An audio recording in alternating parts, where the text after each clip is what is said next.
हमारा आज का यह वीडियो उत्तराखंड बोर्ड के कक्षा 11 के विद्यार्थियों के लिए है। आज के इस वीडियो में हम कक्षा 11 हिंदी की एक पुस्तक है, पूरक पुस्तक वितान। वितान के महत्वपूर्ण प्रश्न उत्तर यहाँ पर हमने देखने जा रहे हैं। इम्पोर्टेंट क्वेश्चन कौन कौन से वितान पुस्तक से हो सकते हैं। तो आइए बिना देरी किए हुए वीडियो को प्रारंभ करते हैं।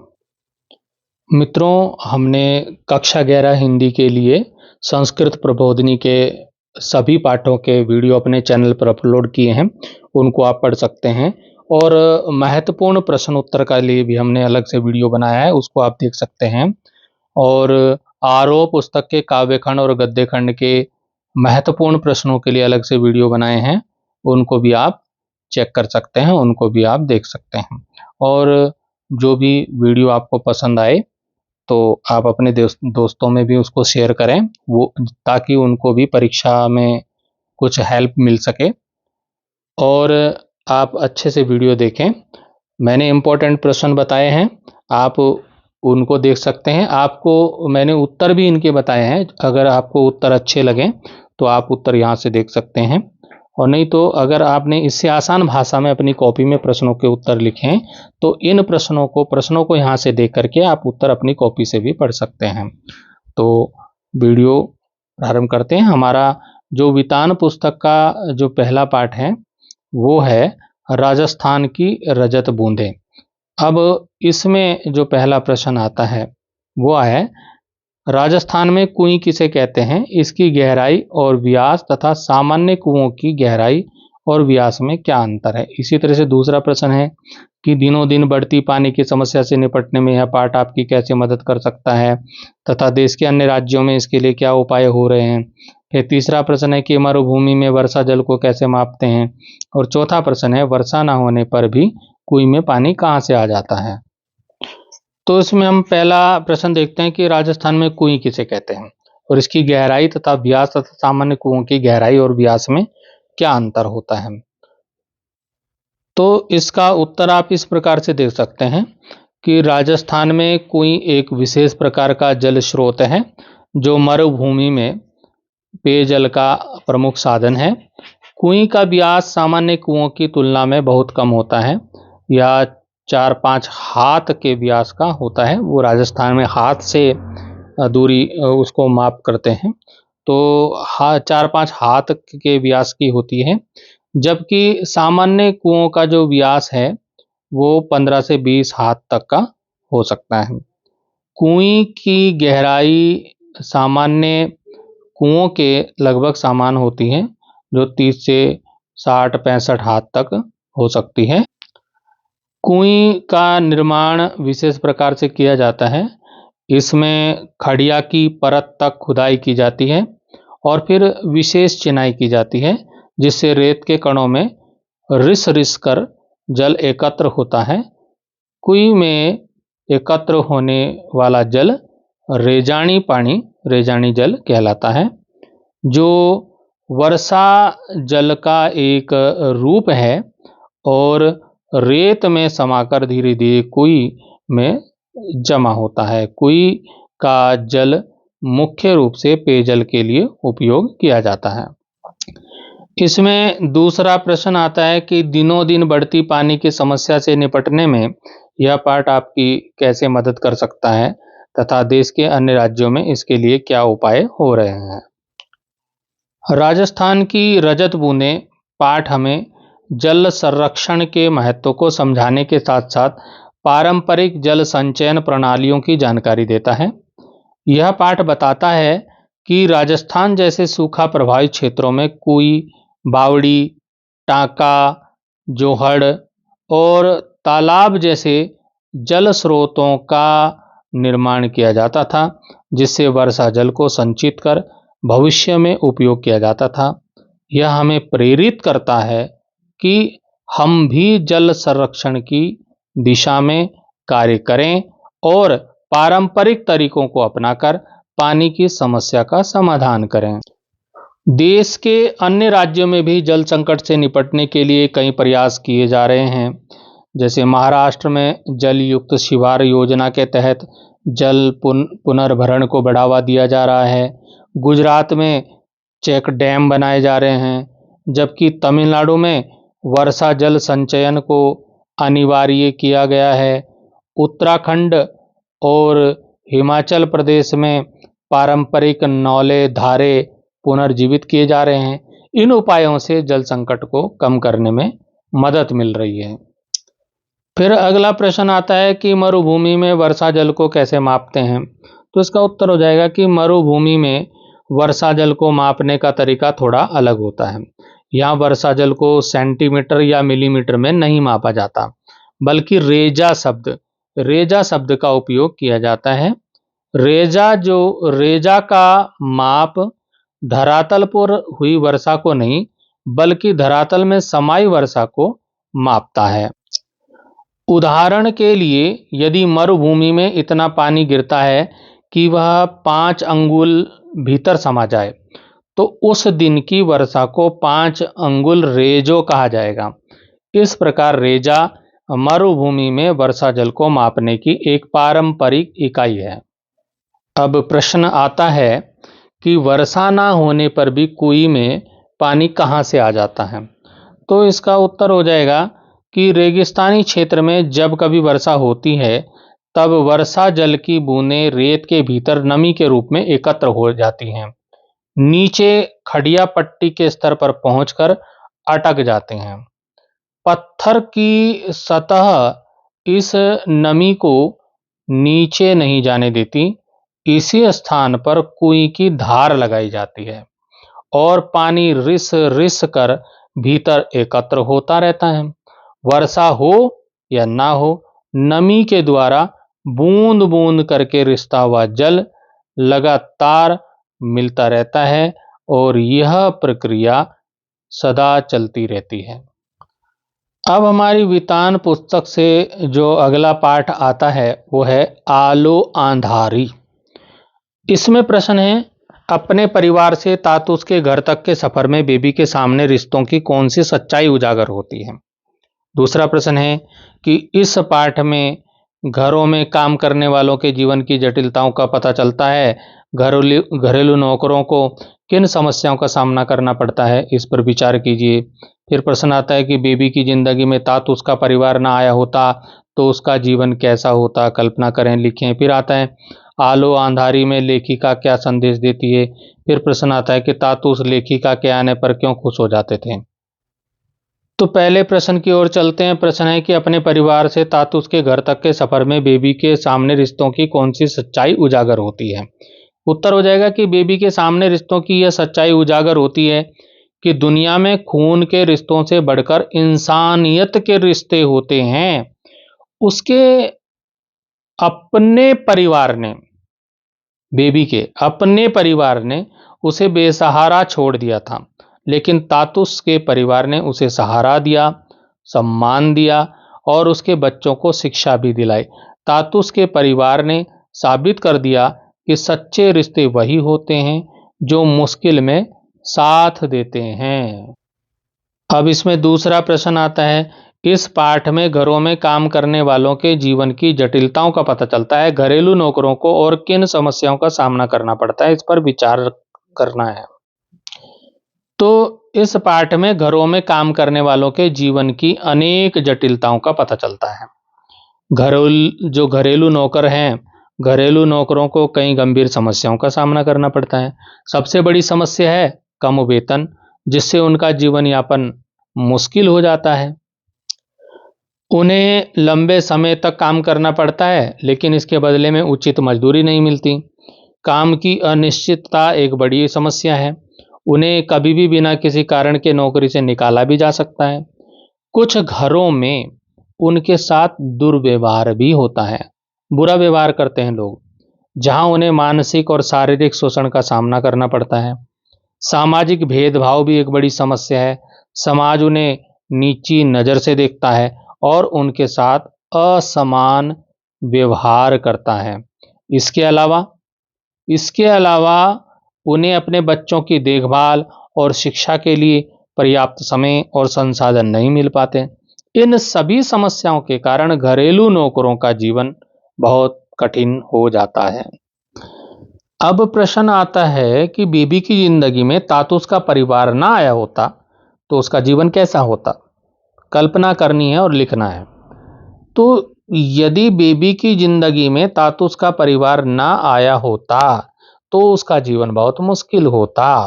वह शायद किसी और घर में काम कर रही होती जहां उसका शोषण होता।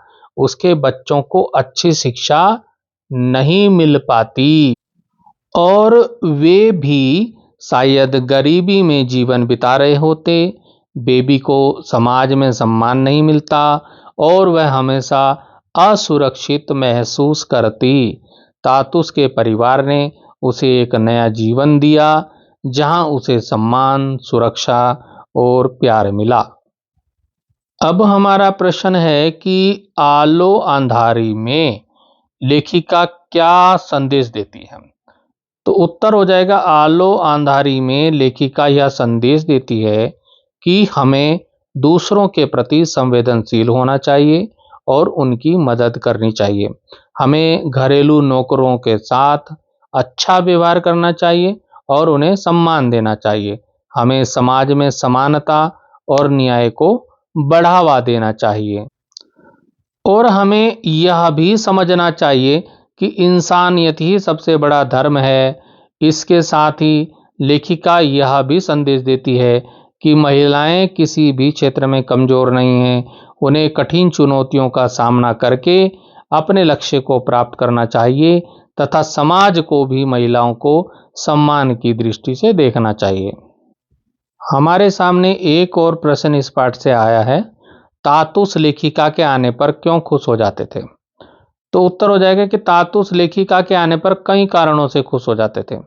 लेखिका उनकी रचनाओं की सराहना करती थी, प्रशंसा करती थी, तारीफ करती थी और उनके विचारों को समझती थी। इससे क्या हुआ, इससे तातुस को अपनी रचनात्मकता को महत्व मिलने का एहसास होता था। तातुस लेखिका को अपनी बेटी की तरह मानते थे। उनके आने से उन्हें पारिवारिक स्नेह और अपनापन महसूस होता था। लेखिका के आने से तातुस को एक साथी मिलता था जिससे वे अपने विचारों, अनुभवों को साझा कर सकते थे। लेखिका तातुस से शब्दों के अर्थ पूछने लगी थी। तातुस के जीवन में भी खुशी आ गई थी। तातुस ने लेखिका को एक लेखिका बनने के लिए प्रेरित किया। तातुस के परिवार ने लेखिका और उनके बच्चों की मदद की। अब वितान पुस्तक में जो हमारा अगला चैप्टर है, अगला पार्ट है भारतीय कलाएं। इसमें 3 प्रश्न हम देखेंगे। भारतीय कलाओं और भारतीय संस्कृति में आप किस तरह संबंध पाते हैं और शास्त्रीय कलाओं का आधार जनजाति और लोक कलाएं हैं। अपनी सहमति और असहमति के पक्ष में तर्क दीजिए। और प्रश्न हो जाएगा कि भारत की मुख्य विशेषता क्या है और उसमें कलाओं की क्या भूमिका है। हमारा पहला प्रश्न है कि भारतीय कलाओं और भारतीय संस्कृति में आप किस तरह संबंध पाते हैं। तो इसका उत्तर हम इस प्रकार से लिख सकते हैं कि भारतीय कलाएं और भारतीय संस्कृति एक दूसरे से गहराई से जुड़ी हुई हैं। भारतीय कला, चाहे वह नृत्य कला हो, संगीत हो, चित्रकला हो, मूर्ति कला, वास्तुकला या नाटक हो, हमारे समाज, परंपराओं, धार्मिक मान्यताओं और जीवन शैली का प्रतिबिंब हैं। भारतीय कला प्राचीन वेदों, पुराणों और धार्मिक ग्रंथों से प्रेरणा लेती रही है। मंदिरों की मूर्तियां, भित्ति चित्र, लोक नृत्य और संगीत सभी भारत की सांस्कृतिक विविधता को दर्शाते हैं। कला केवल मनोरंजन का माध्यम नहीं, बल्कि समाज को शिक्षित करने, आध्यात्मिकता को प्रकट करने और सांस्कृतिक मूल्यों को संरक्षित करने का साधन भी रही है। इस प्रकार भारतीय कला और संस्कृति परस्पर पूरक हैं और एक दूसरे के बिना अधूरी हैं। हमारे पास जो दूसरा प्रश्न आता है वो है शास्त्रीय कलाओं का आधार जनजातीय और लोक कलाएं हैं। अपनी सहमति और असहमति के पक्ष में तर्क देना है। सबसे पहले तो मेरा पक्ष है कि मैं सहमति दूंगा कि ये सही है। मेरा मानना है कि शास्त्रीय कलाओं का विकास जनजातीय और लोक कलाओं से हुआ है। इसके पक्ष में मेरे तर्क इस प्रकार हैं। सबसे पहले सहमति के पक्ष में तर्क। पहले तो इनका ऐतिहासिक संबंध रहा है। शास्त्रीय कलाओं का विकास जनजातीय और लोक कलाओं से हुआ है। प्राचीन काल में जनजातीय समुदायों ने अपनी कलाओं के माध्यम से अपनी भावनाओं और विचारों को व्यक्त किया। इन कलाओं में नृत्य, संगीत, चित्रकला और मूर्तिकला शामिल थी। समय के साथ इन कलाओं का विकास हुआ और ये शास्त्रीय कलाओं के रूप में जानी जाने लगी। प्राचीन गुफा चित्र, लोक संगीत और नृत्य परंपराएं इस बात का प्रमाण है कि शास्त्रीय कलाओं के मूल तत्व लोक कलाओं में विद्यमान थे। दूसरे हम बात करते हैं सांस्कृतिक प्रभावों की। तो जनजातीय और लोक कलाओं का शास्त्रीय कलाओं पर गहरा सांस्कृतिक प्रभाव है। शास्त्रीय नृत्य, संगीत और चित्रकला में जनजातीय और लोक कलाओं के तत्व देखे जा सकते हैं। उदाहरण के लिए भरतनाट्यम नृत्य में जनजातीय नृत्यों के कई तत्व हैं। इसी तरह शास्त्रीय संगीत में लोक संगीत के कई राग और ताल हैं। लोक कलाओं की सरलता, सहजता और जीवंतता ने शास्त्रीय कलाओं को समृद्ध किया है। तीसरा जो पक्ष हो जाएगा वो है रचनात्मकता। जनजातीय और लोक कलाएं रचनात्मकता का स्रोत हैं। जनजातीय और लोक कलाकार अपनी कलाओं में नए विचारों और तकनीकों का प्रयोग करते हैं। इन कलाकारों की रचनात्मकता ने शास्त्रीय कलाकारों को प्रेरित किया है। लोक कलाओं में निहित रचनात्मक ऊर्जा ने शास्त्रीय कलाओं को नए आयाम दिए हैं। अब असहमति के पक्ष में भी कुछ तर्क हैं। कुछ विद्वानों का मानना है कि शास्त्रीय कलाओं का विकास एक विशिष्ट वर्ग द्वारा किया गया है और इनका लोक कलाओं से सीधा संबंध नहीं है। शास्त्रीय कलाओं में नियमों और मानकों का पालन किया जाता है, जबकि लोक कलाएं अधिक स्वतंत्र और लचीली होती हैं। अब हम चलते हैं अपने तीसरे प्रश्न की ओर। भारत की मुख्य विशेषता क्या है और उसमें जो है कलाओं का की क्या भूमिका है। तो इसका उत्तर हो जाएगा कि भारत की मुख्य विशेषता इसकी सांस्कृतिक विविधता है। भारत में विभिन्न धर्मों, जातियों, भाषाओं और परंपराओं के लोग एक साथ रहते हैं। यह विविधता भारतीय संस्कृति को एक अनूठा और समृद्ध रूप देती है। भारत की मुख्य विशेषता यहाँ की सांस्कृतिक धरोहर है। यहाँ की कला, साहित्य, संगीत, नृत्य और वास्तुकला विश्व भर में प्रसिद्ध है। कलाएं भारतीय संस्कृति के अभिन्न अंग हैं। वे भारतीय समाज के मूल्यों, विश्वासों और परंपराओं को व्यक्त करती हैं। कलाएं लोगों को एक साथ लाती हैं, उन्हें अपनी सांस्कृतिक पहचान से जोड़ती हैं। कलाएं भारतीय संस्कृति की विविधता को दर्शाती हैं और उसे संरक्षित करने में मदद करती हैं।